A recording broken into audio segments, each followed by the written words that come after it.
Allez, salut les amis, c'est parti pour la matinale du samedi. Il est 11h18, pas très matinal, je vous l'accorde, mais voilà, le repos du guerrier, des fois, faut dormir un peu plus tard. Hein.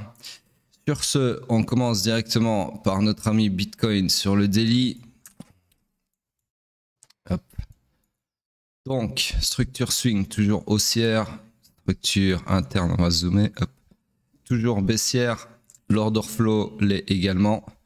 Et donc, on est toujours par défaut dans mon scénario baissier ici. Ok. Donc, la target, les 76K 600 minimum. Ok. Donc, voilà, rien de plus à dire sur le daily. Peut-être ici, je pourrais noter par contre la poche de liquidité que j'ai déjà notée sur le H4 depuis plusieurs jours. Comme ça, on la voit aussi. Top liquidity comme ceci. Voilà. Donc là, de deux choses l'une, soit, enfin, ce qui est le plus probable, c'est qu'on continue à la baisse puisque l'order flow est baissier et qu'on récupère toute la liquidité ici et pourquoi pas la liquidité ici et qui est ma target. Ou alors, l'order flow pourrait se retourner à la hausse, mais bon, c'est beaucoup moins probable. Et racler toute la liquidité ici et l'order flow se retournera à la hausse uniquement si on casse, alors je vais essayer d'être précis quand même, si on casse cette bougie, c'est-à-dire les 88 500.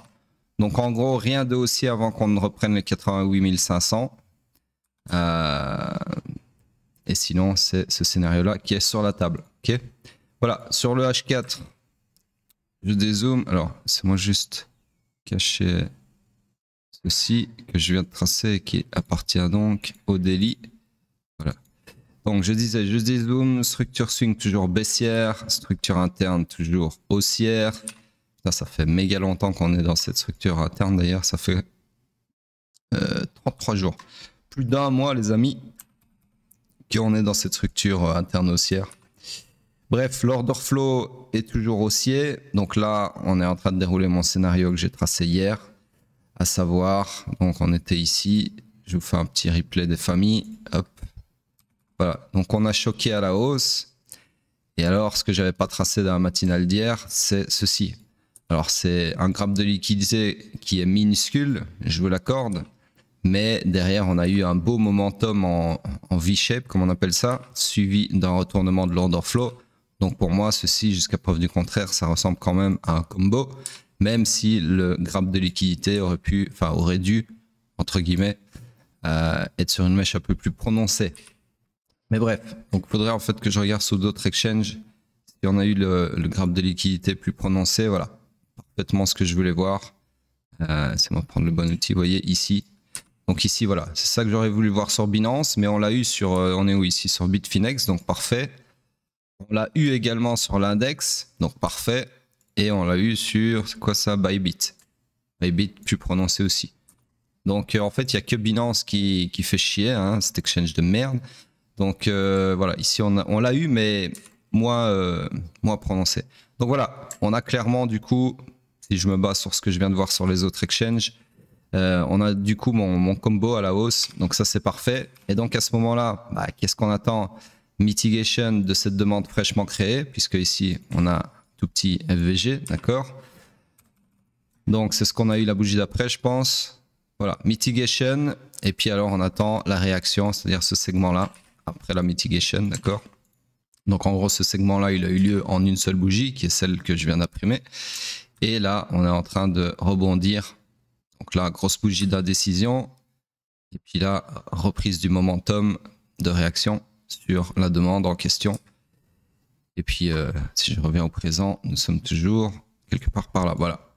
Donc voilà, en gros, ce scénario-là, il a eu lieu comme ceci. Ok, si je devais le tracer précisément, ici, on est en train d'avoir ça. Ok.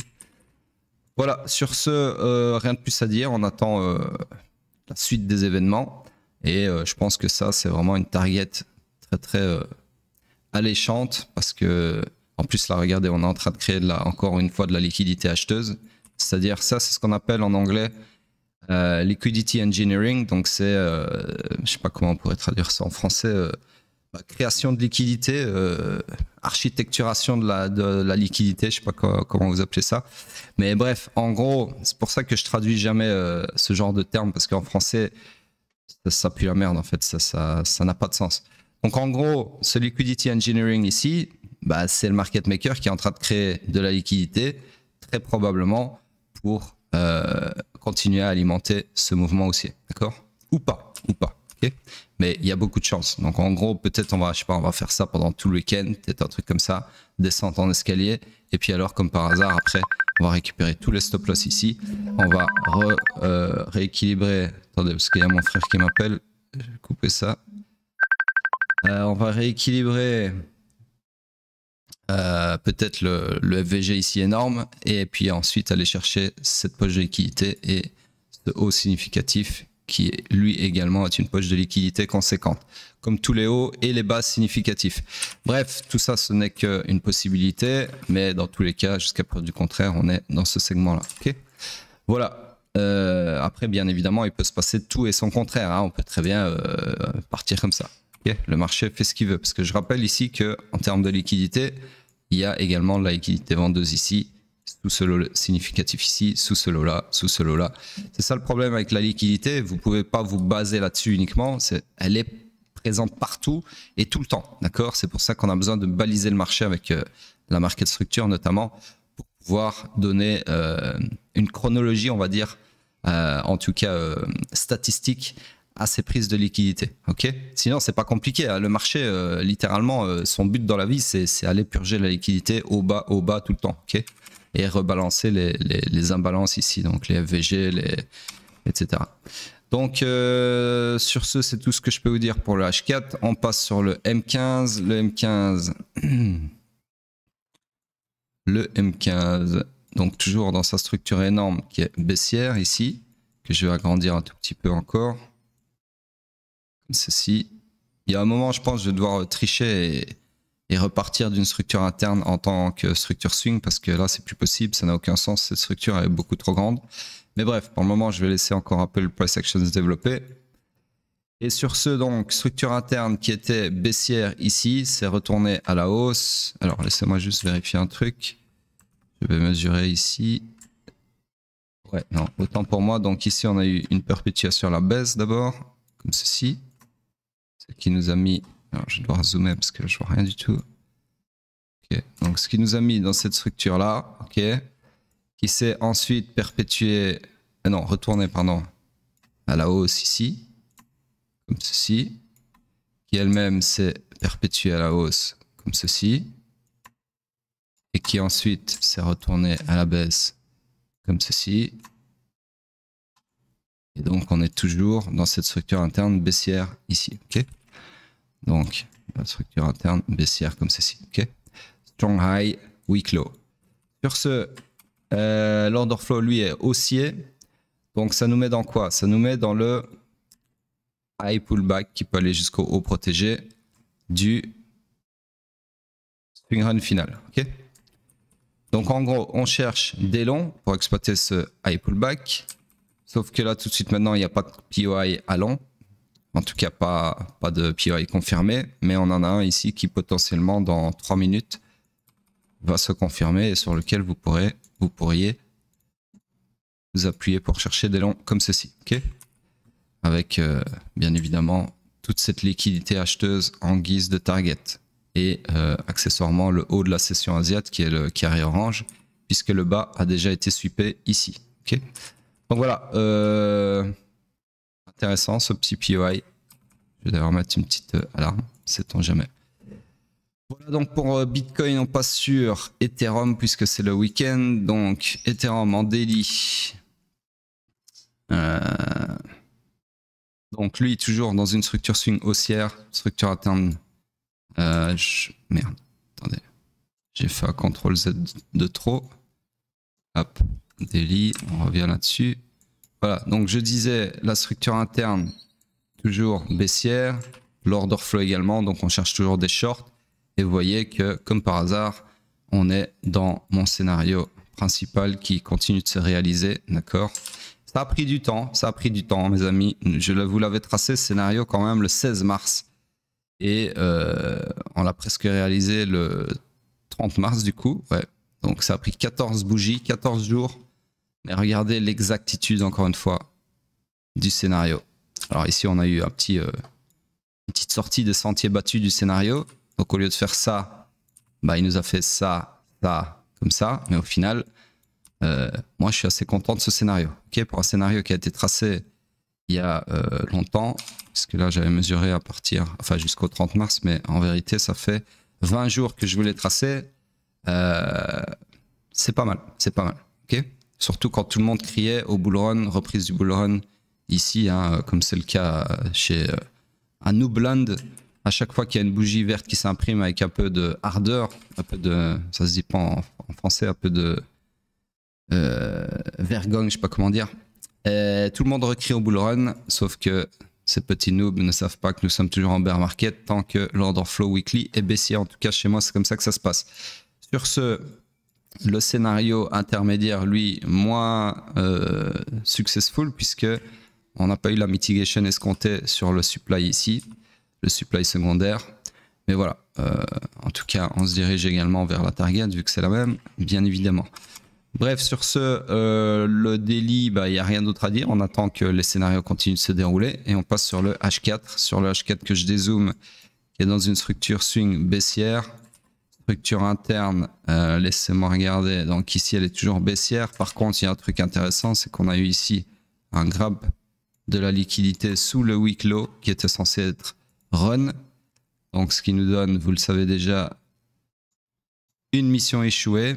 Et donc, une mission échouée veut dire quoi? Veut dire que la jambe de baisse, en haut ici, potentiellement, va se faire punir.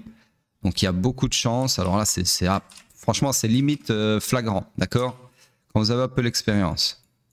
Je vais vous faire ça proprement. Donc ici, tac.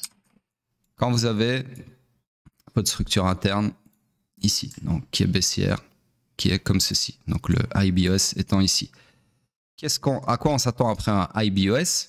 Et on s'attend à un high pullback, d'accord? Mais on ne sait pas quand il va arriver, pardon, et on ne sait pas de quelle amplitude il va être. S'il va être comme ça ou s'il va être comme ça, d'accord? Ou si même il va être comme ça plutôt. Okay, jusqu'à l'IQ en gros. Bref, en gros, on s'attend à high pullback qui peut aller maximum jusqu'au haut protégé, d'accord? C'est toujours la même chose, hein. C'est la market structure, c'est ça qui est bien, c'est purement mécanique. Après, forcément, ça ne se passe pas toujours comme prévu, et c'est là qu'il faut savoir rebondir. Donc en gros, ce high pullback, bah, il va avoir lieu comme ceci. Okay, donc là, on est en train d'amorcer le high pullback. Et donc après le high pullback, on s'attend à quoi? Bah, il y a un moment donné, on ne sait pas où, le high pullback va devoir s'arrêter et va commencer le high run final qui est censé perpétuer la structure à la baisse en clôturant un corps de bougie sous ce week low. D'accord? Donc un corps de bougie sous ce week low. Okay, sauf que ici, ce qui se passe, alors on va voir déjà jusqu'où va le high pullback. Donc le high pullback, voilà, à mon avis, il va pas plus haut. Donc je vais vous tracer ça comme étant le high pullback. Hop, comme ceci. Ok. Donc on s'attend au high run final. Ok. Voilà. Donc le high run final a lieu, parfait. Et donc son but dans la vie, ce high run final, enfin cette structure baissière, son but dans la vie, c'est de se perpétuer à la baisse en clôturant un corps de bougie sous ce week low. Ok. Le week low qui précisément est ici. D'accord. Donc en gros, on va attendre ça. Et voilà. Donc ici, on a une première tentative d'une bougie qui essaye de clôturer un corps sous ce week low ici et qui n'y arrive pas. Et à partir de ce moment-là, donc ça, je vous rappelle, c'est le iron. Alors, je vais finir. Merde. Malheureusement, je peux pas. Voilà. Donc, iron final, ok, qui est censé être comme ça. Donc, malheureusement, ici, elle n'y arrive pas. Et à partir de ce moment-là, je disais, on a ce qu'on appelle, enfin ce que j'appelle, ce que j'ai baptisé une mission échouée, puisque la bougie n'a pas réussi à clôturer un corps sous ce week low. Et dans ce cas-là, quand on a une mission échouée, j'enlève ça parce que sinon on voit rien. Ce qui se passe souvent, c'est que la jambe responsable de cette mission échouée, donc la jambe fautive, comme j'appelle ça, ou la jambe coupable, la jambe de baisse, hein, bien évidemment, se fait punir, enfin est susceptible de se faire punir, se faire purger, se faire sweeper, se faire liquider ses highs, ok? Et donc ici, la jambe, si vous prenez cette jambe-là, le seul high à liquider, il est ici. Maintenant, selon la sensibilité de l'analyste, il peut aussi se dire, la jambe qui est fautive, c'est toute cette jambe-là, ok? Au lieu d'être focalisé sur cette jambe-là. Ça, c'est à vous de voir, ok? C'est l'expérience qui jouera. Donc en gros, si vous considérez toute cette jambe-là comme étant la jambe fautive, eh bien, vous pouvez vous dire qu'en plus de ce high-là, il y a également ce high-là qui pourrait se faire punir. Ok? En fait, c'est comment on appelle ça, le retour de flamme pour avoir, voyez ça comme quelque chose de militaire, d'accord? Donc, c'est l'analogie que j'aime bien faire, c'est le régiment d'infanterie ici, leur but, c'était de planter un drapeau sous le huis clos ici avec un corps de bougie clôturé, d'accord? Sauf qu'ils n'ont pas réussi, donc leur général les punit en, je sais pas moi, en leur tapant sur le cul sur les highs de la jambe ici, ok? Donc en gros, la mission échouée a des répercussions et les répercussions, c'est de se faire super les highs sur les jambes ou la jambe fautive, ok? Enfin, la jambe fautive, mais ça dépend comment vous l'identifiez selon votre sensibilité, comme je viens de le dire. Bref, c'est un concept un petit peu abstrait, mais en gros, c'est comme ça que ça se passe, ok? Donc là, ici, à partir de cette mission échouée, donc cette bougie-là, moi, je m'attends personnellement à ce que on aille super ce high-là, d'accord? Au minimum. Et peut-être celui-là, pourquoi pas, ok? Donc en gros, en voyant ce qui se passe après, bougie par bougie, on a donc un momentum à la hausse. Ensuite, retracement de la bougie. Ensuite, repartir à la hausse. Ensuite, retracement. Donc là, en gros, ça sweep au bas. Ok, donc en fait, sur la petite time frame, ça, c'est tout le monde qui se fait sortir. Tous les scalpers, tous les intradés, etc. Tout le monde se fait sortir, ou presque. Ok, donc il ne se passe pas grand-chose d'intéressant. Ça fait du surplace.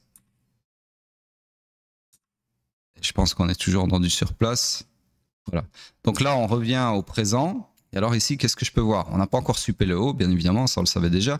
Mais ce que je voulais, sur quoi je voulais attirer votre attention, c'est qu'ici, regardez, le marché est en train de créer de la liquidité ici au-dessus. Alors forcément, il en crée en bas aussi. Donc là, on est dans ce que j'appelle un triangle de liquidité. Forcément, ça peut casser dans n'importe quel sens. Mais sachant ce qu'on a identifié en amont, alors je ne dis pas que ça va se réaliser, mais il y a des chances, surtout ce qu'on est en train de voir sur Bitcoin qui est bullish, il y a des chances que le prochain price action qu'on ait, ce soit ceci. Pour aller justement punir le high ici je trouve pas le mot, mais en répercussion à cette mission échouée ici. Vous comprenez le raisonnement? Donc voilà, bon, c'est assez technique.